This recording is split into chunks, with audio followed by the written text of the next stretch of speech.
جیسا نہ تھا۔ یہاں تو کھلے آسمان اور تپتی ہوئی زمین پہ چند ہزار افراد مٹی کے کچے گھروں میں رہا کرتے تھے۔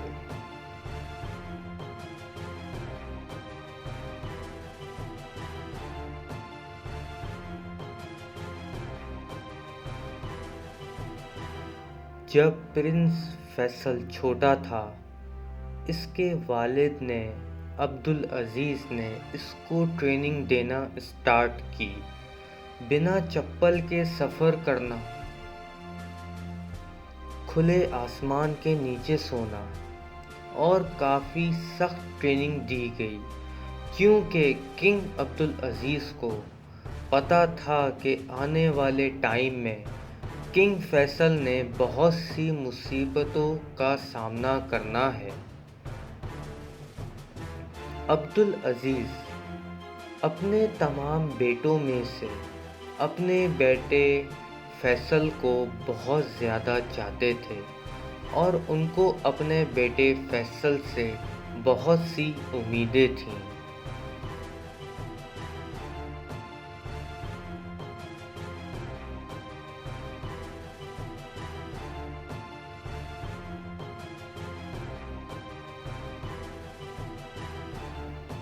1922 میں 17 سالہ کنگ فیصل کو ایک اہم مشن سونپا گیا ان کے والد کی جانب سے۔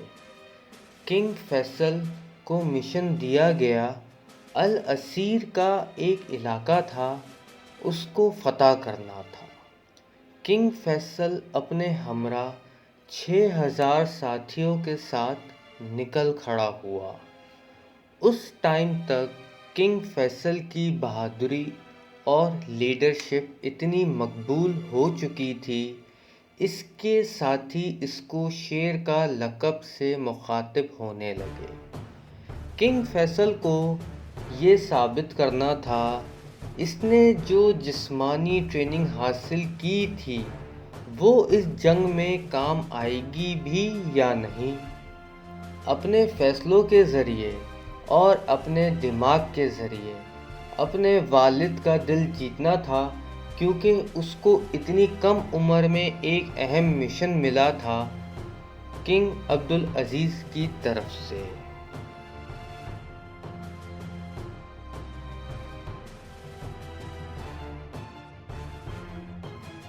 کافی جدوجہد کے بعد کنگ فیصل بن عبدالعزیز نے العسیر کا علاقہ، جس کو ابہا کہا جاتا ہے، اس کو فتح کر کے وہاں اپنے قدم جما لیے۔ یہ علاقہ اب آل سعود کے کنٹرول میں آ چکا تھا۔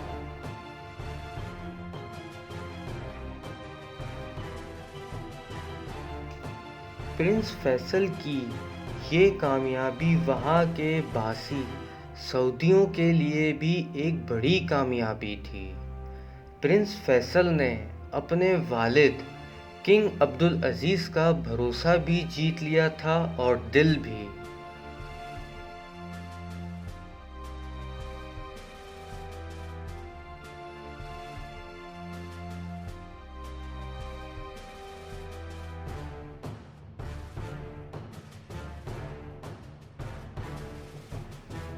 اسی طرح پرنس فیصل نے اپنے ساتھیوں کے ہمراہ دوسرے علاقے بھی فتح کر کے وہاں قدم جمانے لگا۔ جو علاقے ہاشمی خاندان کے کنٹرول میں ہوا کرتے تھے وہ بھی آہستہ آہستہ کر کے آل سعود خاندان کے کنٹرول میں آتے چلے گئے۔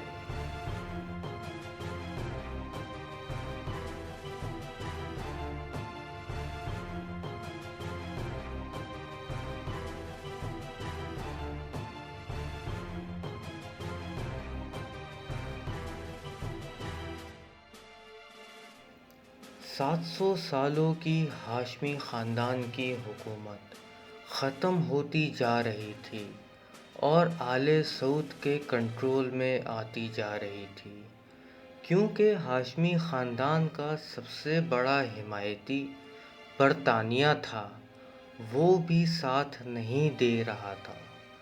کیونکہ برطانیہ کو اچھے سے پتہ تھا آل سعود کا لشکر بڑا ہے اور آنے والے ٹائم میں ان کی حکومت ہی رہے گی۔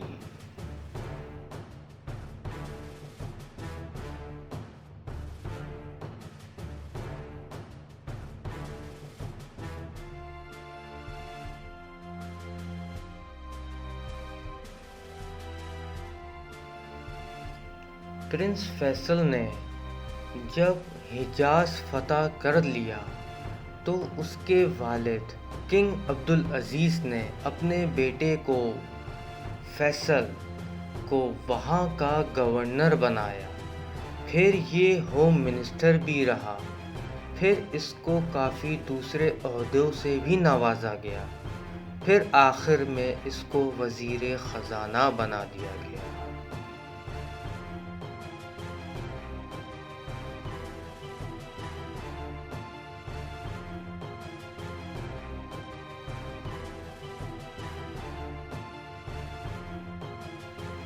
27 سالہ پرنس فیصل ہی تھا جس کی سگنیچر سے 1932 میں حجاز علاقے کو باقاعدہ طور پر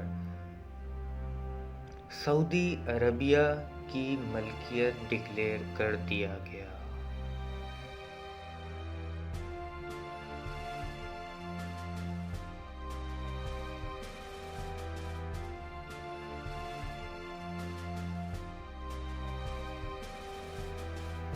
انیس سو 32 میں سعودی عربیہ وجود میں آیا۔ وہاں کے باسی جانتے تھے ان کی زمین کے نیچے سے کالا پانی نکلتا ہے، لیکن ان کو یہ نہیں پتا تھا کہ یہ کالا پانی ان کی تقدیر ہی پلٹ کر رکھ دے گا۔ وہ اس کالے پانی کو نعمت نہیں زحمت سمجھتے تھے۔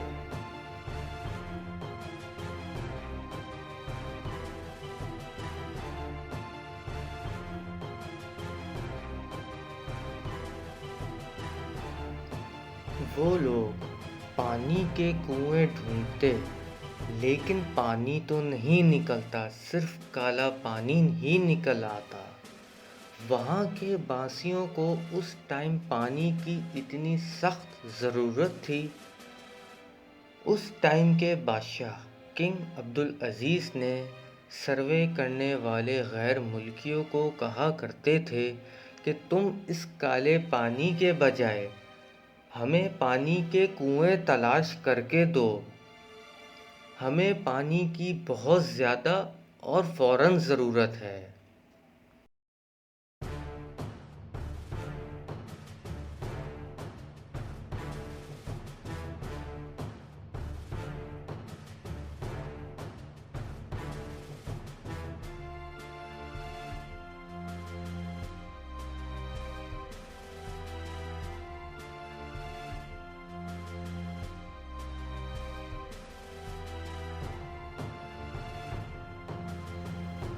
انیس سو 32 میں پرنس فیصل بن عبدالعزیز کو سوویت روس سے انویٹیشن آئی اور پرنس فیصل وہاں گیا اور وہاں اس کی ملاقات جوزف اسٹالن سے ہوئی، جو اس ٹائم سوویت روس کا لیڈر تھا۔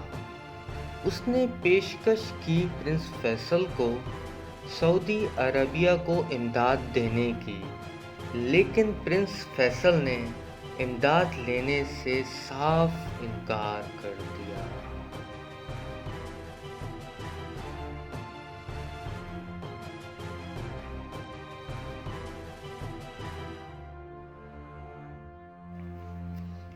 سوویت روس کے بعد پرنس فیصل کا ٹرپ تھا آذربائیجان میں، جو اس ٹائم میں سوویت روس کا ہی حصہ تھا۔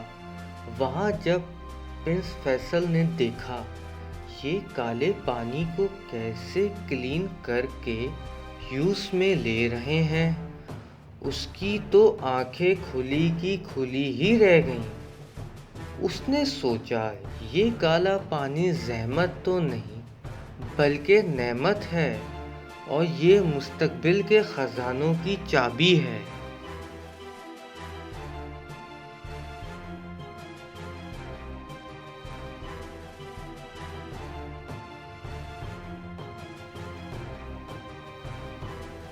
ٹرپ کے بعد جب پرنس فیصل سعودی عربیہ گیا، وہاں کے لوگوں کو بتایا اس کالے پانی کے بارے میں، اس نے اپنی آنکھوں سے دیکھا ہے، یہ ہمارے مستقبل کا خزانہ ہے۔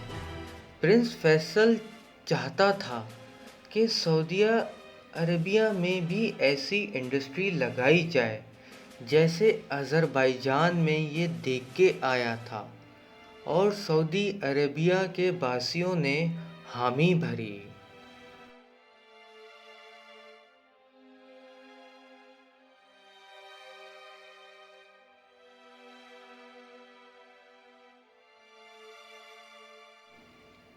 انہی دنوں امریکہ کی ایک آئل کمپنی جس کا نام کمپنی آئل آف کیلیفورنیا تھا، وہ تیل ڈھونڈ رہی تھی سعودی عربیہ میں، تو آل سعود نے اس کمپنی کے ساتھ جدہ میں ہی یہ ایک تاریخی کانٹریکٹ کر لیا۔ کانٹریکٹ کے پوائنٹس بہت اہمیت کے حامل تھے۔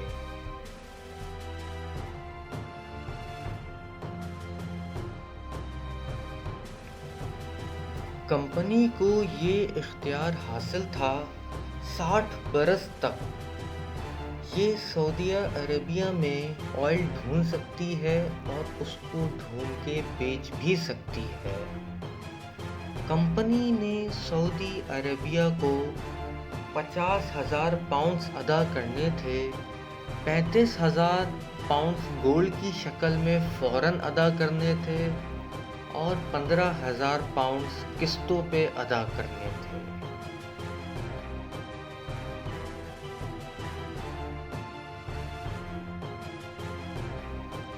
کمپنی نے ہر سال سعودی حکومت کو 5,000 پاؤنڈز بھی دینے تھے۔ جب تیل دریافت ہو جائے گا، اس کے ایک سال کے اندر 1,00,000 پاؤنڈز بھی دینے ہوں گے سعودی حکومت کو، اور جب تیل نکالا جائے گا اس پہ فی ٹن 4 سینٹس رائلٹی دی جائے گی سعودی حکومت کو۔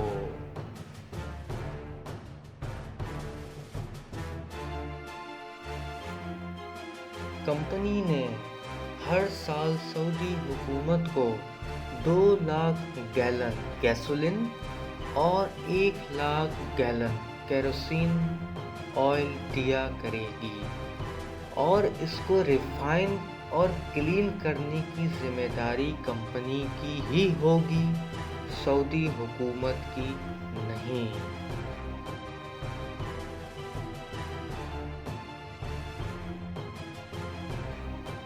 یہ وہ کانٹریکٹ تھا جس نے سعودی عربیہ کے بینک اکاؤنٹس کو بھرنا اسٹارٹ کر دیا۔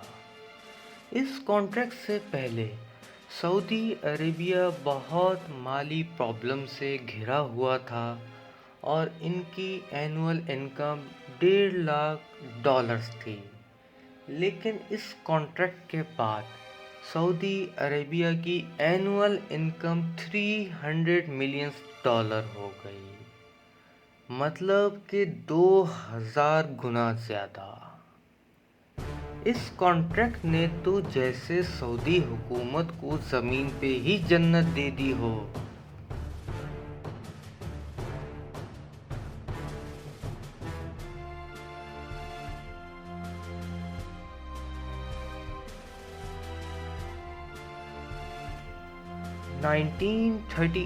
میں بھی سعودی عربیہ کے علاقے دمام میں بھی آئل کے کنویں ملنے لگے۔ Standard oil company of California, جس نے یہ تیل کا کنواں دریافت کیا تھا، اس نے اور سعودی حکومت نے مل کے ایک نیو کمپنی بنائی جس کو آج ہم سب ارامکو السعودیہ کے نام سے جانتے ہیں۔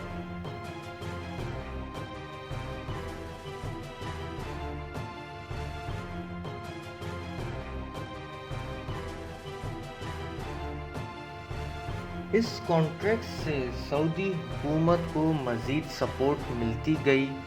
جیسے جیسے تیل دریافت ہوتا جاتا، ویسے ویسے سعودی حکومت کے خزانے بھی بڑھنے لگے۔